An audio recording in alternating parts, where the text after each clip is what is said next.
साथ मौजूद है मरकजी रहनुमा JUI engineer Ziaur Rahman sir, बहुत शुक्रिया आपके वक्त का। कहिएगा, आज अली अमीन गंडापुर ने प्रेस कॉन्फ्रेंस की है और उसके बारे में आप क्या कहेंगे?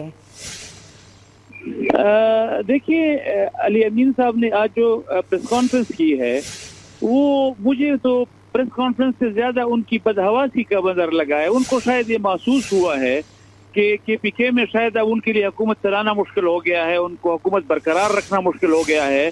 तो ये खालिसतन उस बदहवासी में उन्होंने ये प्रेस कॉन्फ्रेंस की है। बज़ाहिर ऐसी कोई वजह मौजूद नहीं है, क्योंकि मौलाना फजल रहमान साहब ने एक बड़ी वसी सोच के तहत ये बात की कि PTI को खुद सोचना चाहिए कि इस तरह की बदअमनी में, इस तरह की जो लॉ एंड ऑर्डर की सिचुएशन है, जो करप्शन हो रही है, तो विद इन PTI जो है ये चेंज आनी चाहिए। अब विद इन PTI चेंज को उन्होंने अपने खिलाफ इतना वो समझ लिया है। अब अगर हम इससे सरफ नजर कर सकें कि जी खैबर पख्तूनख्वा में करप्शन नहीं हो रही, अगर हम इससे सरफ नजर कर सकें कि वहाँ बदअमनी नहीं है, आए रोज वहाँ पे धमाके हो रहे हैं, आए रोज वहाँ पर लोग मारे जा रहे हैं, क्यों कर जमीयत उलमा इस्लाम इतनी बड़ी अपोजिशन की जमात होते हुए इससे लाताल्लुक हो सकती है? तो हमने तो विद इन PTI चेंज की बात की है। तो उस पर अली अमीन साहब को इतनी तकलीफ क्यों हो रही है, मुझे इस चीज की समझ नहीं आ रही। अच्छा, ये बताइएगा कि मतलब PTI के अंदर से चेंज की बात क्यों की गई है? क्या आप लोग के अली अमीन गंडापुर से कोई इख्तलाफात हैं? अली अमीन गंडापुर से इख्तलाफात ये बहुत छोटी सी बात है, मैं इसको बहुत छोटी सी बात समझता हूँ।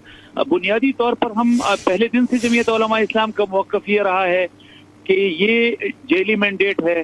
पूरे पाकिस्तान में जो 2024 के इलेक्शंस हुए हैं वो सब मैनेज कंट्रोल्ड इलेक्शंस थे, बशमूल KPK।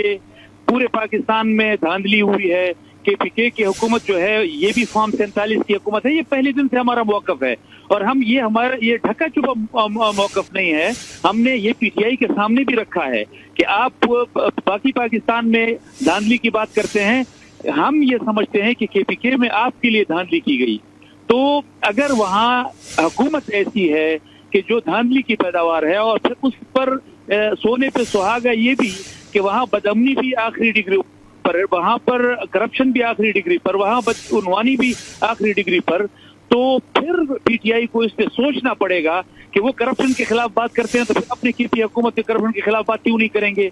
अगर वो पंजाब की हुकूमत पर उंगली उठाते हैं तो वो अपने KP की हुकूमत की तरफ उंगली क्यों नहीं उठाएंगे? तो हमने इसीलिए विद इन PTI चेंज की बात की है कि कोई नई क़यादत PTI में से आए और वो इन तमाम चीजों को संभाले, वो करप्शन को भी एड्रेस करे, वो लॉ एंड ऑर्डर को भी एड्रेस करे।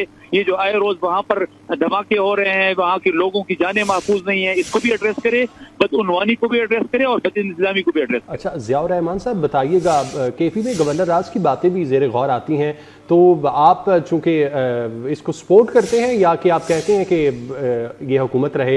हालांकि दूसरी जानिब देखा जाए तो अली अमीन गंडापुर काफ़ी खिलाफ बोलते हैं JUI के। जमीयत उलमा इस्लाम किसी भी गैर आईनी इक़दाम की हिमायत नहीं करेगी, चाहे वो गवर्नर राज की सूरत में हो, चाहे किसी और सूरत में हो। लेकिन बहरहाल हम ये समझते हैं कि ये जो इस वक्त पाकिस्तान, रियासत पाकिस्तान की इकाई जो खैबर पख्तूनख्वा के नाम से है, उसमें जो सूरत हाल इस वक्त दरपेश है, ये अली अमीन गंडापुर के हाथों से निकली हुई हुकूमत है, ये अली अमीन गंडापुर के हाथों से निकले हुए हालात हैं।